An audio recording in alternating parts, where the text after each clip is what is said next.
Good morning. Good morning. Good morning. Thank you all for joining us. My name is Gloria Hanna, and I am the commander of the 3rd District. It is my pleasure to welcome you here today. I'm honored to be joined by Superintendent Johnson, Mayor Emanuel, our aldermen, our clergy, and our community partners. Over the past year, thanks to the leadership of Mayor Emanuel and Superintendent Johnson, CPD has made considerable investments in technology and in the hiring of additional police officers. Throughout the process, we have continued to strengthen our community with support from our community partners, and we wholeheartedly appreciate this support. It's because of that support that we have been able to reduce homicides here in the 3rd District by 43% over the past year. We've also lowered shootings by 20% and lead in overall reduction in crime by 19%. This collaborative effort continues to make our neighborhoods safer and our communities stronger. That's true here in the 3rd District and throughout Chicago.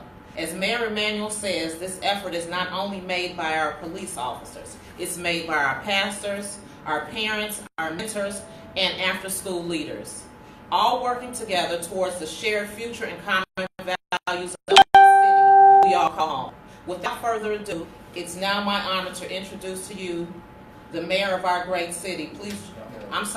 To introduce to you all the superintendent of the Chicago Police Department, Anthony Johnson.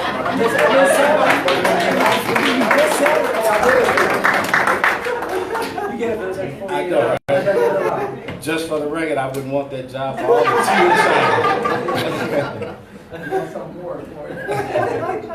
Thanks, Commander Handler, for the introduction. I also want to recognize all the aldermen standing here with us today, as well as clergy and community leaders, because without their support, we couldn't do what we've done, not just in the 3rd District, but in the city overall. I also want to thank Mayor Emanuel for being with us today. He's been an outspoken supporter of CPD and is really a huge reason of why we're gathered in the district today. The mayor and I pledged in 2016 to bring 970 new officers to CPD. We actually outpaced our goal, adding 1,161 men and women as sworn officers over a 2-year period of time.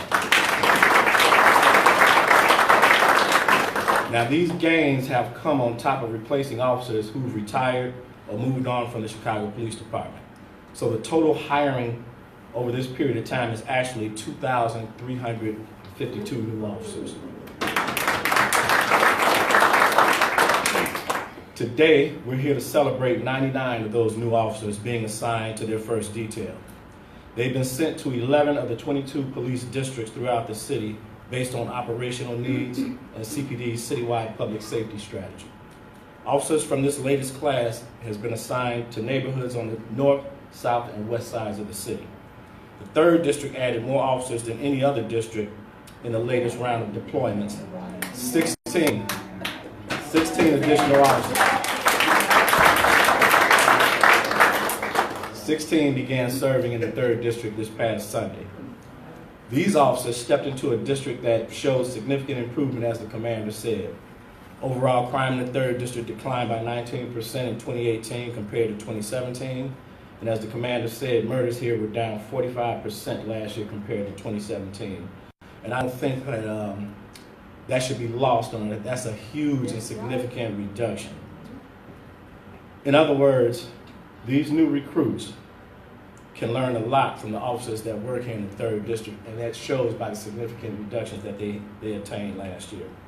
Citywide crime continues to decline as well for that category that includes murder, robbery, sexual assault, aggravated battery, burglary, theft, and motor vehicle theft. All those crimes fell by double digits from 2017 to 2018. 2-year crime figures point to a trend as overall crime in Chicago within these same categories dropped 10%. Now, I could go on and on about these figures, but the bottom line is this. Things are getting better in Chicago, and the investments that we've made in both technology and manpower and community partnerships is working. Now, we still have a long way to go, but I'm confident that these new officers will play a key role in continuing to bring crime reductions to the city. My confidence stems in part from the changes the department has implemented in training our officers. Our 6-month training regimen teaches new recruits all applicable laws and protocols for being Chicago police officers. Now, of course, this includes physical training, but it also includes instruction on procedural justice, crisis intervention, de-escalation, the appropriate use of force, community building, and critical thinking. There's a 3-month field training requirement for all new officers before they're assigned. Field training officers take new recruits under their wing to provide hands-on guidance based on their experiences and knowledge that they've learned in patrol. The lessons won't end now. The officers have, the Chicago Police Department implemented a new in-service training or continuing education requirement in 2017. This effort is being rolled out over a period of time. By the year 2021, every officer in the Chicago Police Department will be required to complete 40 hours of in-service training annually. So to the newly assigned officers, I want to say thank you all and good luck. Stay safe. We all have a lot of work to do, and I'm going to lean heavily upon them as well as the veteran officers to make this city better. Also, I want you all to know that myself and your superiors have your back. If you have a question, ask it, and if you have a problem, let us know. Working together, CPD and the community is the only way we're going to keep making things better for the citizens of this city. Now, before I introduce Mayor Emanuel, I just have one final message for the new recruits and everybody in this room today. Go Bears.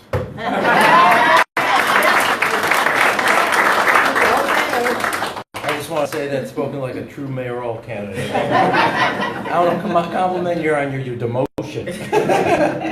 On a serious note, I do want to say I want to compliment the superintendent. He just gave you a lot of data, but I want to put it in one big thing. He is making fundamental reforms to our police department, so all of us could be very, very proud of calling him the Chicago Police Department, and simultaneously reducing crime. To make fundamental changes and also have a success is not an easy task, and we are lucky that Superintendent Johnson is the leader of this group. As I used to say in the White House when people would give me some lip about being chief of staff, I said, here, sit in the cockpit seat and take it for 24 hours. So I'm giving you the mayoral seat anytime you want it. Thank you, but no. Yeah, we're gonna do it. We're gonna do a timeshare program on it. Okay. On a serious note, I also want to thank Alderman Burnett, Alderman Lopez, Alderman O'Shea, and Alderman Sawyer for hosting us. All who have been everything that the superintendent talked about. More personnel, because they were willing to vote for a budget that made some tough decisions. More technology, more ShotSpotter, because they were willing to vote for a budget that invested in our police department. You can't get results if you don't invest. And every one of the things that the superintendent, he'll be the first to tell you, is with more talent, more technology, more tools, you'll get success. He made that pledge, he's delivered, and the good news is we have aldermen here who've stood up and invested in the Chicago Police Department, and more than the police department. It wasn't just how many officers you had. Do they have the training to adopt and incorporate community policing? Do they have the training to know what a mental health call is versus what is a crime call? Do they have a training to know how to help a young man to de-escalate a situation, but also then how to know when you have a criminal case? That is, and then deliver results. That is the type of leadership Superintendent Johnson, his team is delivering, Commander Hanna is delivering, and that your aldermen here are supporting and funding and making tough choices to do. The officers we're announcing today and all the new officers we've done will be going to Woodlawn. They'll be going to Pullman. They'll be going to Roseland. They'll be going to Morgan Park, Beverly, Back of the Yards, East Garfield, Humboldt Park, Belmont Cragen, Lakeview, Uptown, Edgewater, Lincoln Square, as well as Hyde Park and South Shore. Because as you said, and this is a down payment, at the end of this month, there'll be another 100 officers. In February, another 100 officers going on. In March, another 100 officers going on. So we are actually building the entire police department by another additional 1,000 officers, up to about 13 and a half officers, about 13,500 officers. Now I do want to pick up something. The results we talked about, the men and women, the leadership deserve credit. You deserve credit. It's a beautiful Saturday out there. You're in here. That tells me everything I need to know about why the 3rd District's scoring some real points. They could not do that if they didn't have partners in every one of you that are here on a beautiful Saturday. So I wanna thank you. They couldn't deliver those results if it wasn't religious leaders, parents, block club presidents, who all partnering police officers and helping beautify and also strengthen our neighborhoods. And in the end of the day, solving crime, fighting crime, is not just a responsibility of the men and women in blue. It's about let's be honest. When those lights used to go on, you get tailed up and you get to that house. You had to be inside that door. There was a curfew. It was called the street lights. Okay? And that means making sure that we're all eyes on our kids. They got to have a safe place. They got to know we got to get to a place in the city, not just with those statistics. We got to get a place in the city, in all parts of the city, where our kids hear the sound of laughter as more familiar than the sound of gunfire. We're not there yet. Did we make tremendous gains here? Let's say there's 43% reduction in homicides. That's not a statistical error. That's a significant difference in the quality of life, and I want to commend the commander and her leadership for doing that. But we all know this. Nobody walks around and go, boy, I feel 43% better than I did last year. Unless you're getting a test score. But that 43%, when it translates to a place where kids are going to school thinking about their studies, not their safety, then we know what 43% means. When we know that our kids are in after-school programs, in summer job program, they have a mentor in school that helps them make judgments about good and bad. So later in life, they can look back and be proud of the choices they made rather than regret the choices. So our effort is not done. But these 99 officers that are going out, with 16 that are coming here, you continue to work with them. I have all the confidence that we now have after 2 consecutive years of nearly 100. Last year, 2017, we had 116 reduction in homicides. Last year was 97. So over the last 2 years, we're over 200 homicide reduction. The question to all of us, the challenge to every one of us, from more pastors working with our police department, more police officers, more block club leaders, more parents, the question is this going to be tailwind, or are we just going to spike the ball, to use the football metaphor? And that I really want us to work and double down. We now have finally the effort, additional resources, because we have a record amount of kids in after-school programs, a record amount of kids in summer jobs. This summer, 33,000 kids will be in a summer job. When we started, as Alderman knows, we had 14,000 kids. So we've really plussed it up. Challenge for us, 65,000 kids apply for 33,000 positions, so we have more work to do collectively. But this is a deep, deep investment. We're going to continue to invest in our police department. We're going to be proud of what they do. And it's been, let's be honest, it was a challenging year for the police department. We've lost some officers who did something extra to protect all of us. And this holiday season, there was an empty seat around Christmas. So let us put all these men and women in our prayer, thank them for what they do every day, work with them every day, and let's make those statistics a reality for our officers. And somebody who has been an incredible partner in making sure that we have the type of training, the type of culture, and the type of outlook and the additional resources, like the rest of the aldermen, but your alderman, Alderman Sawyer, has been an incredible friend to the Chicago Police Department and an incredible advocate for his neighborhood and community.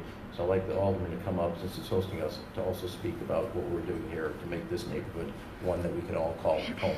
Thank you, Alderman. Good afternoon, and thank you, Mayor, for that, and I appreciate it. I want to thank my colleagues for being here with us today in the 3rd District.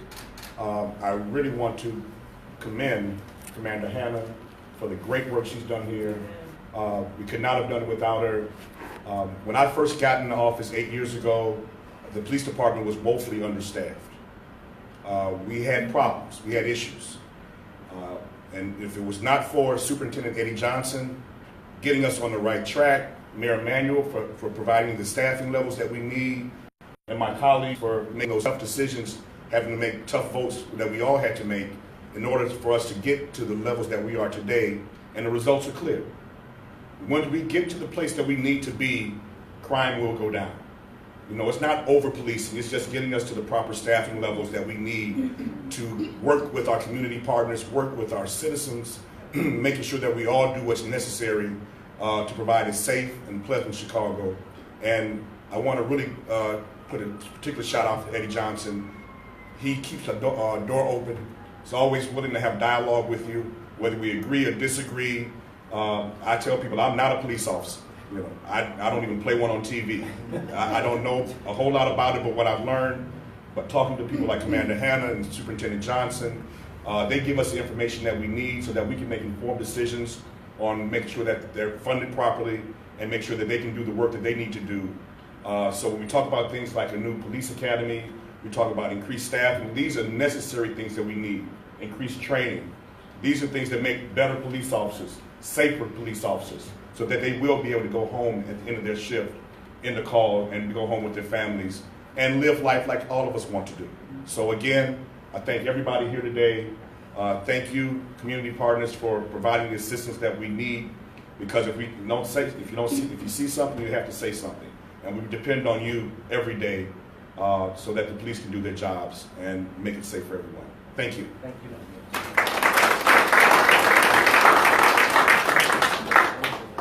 Any questions? Great.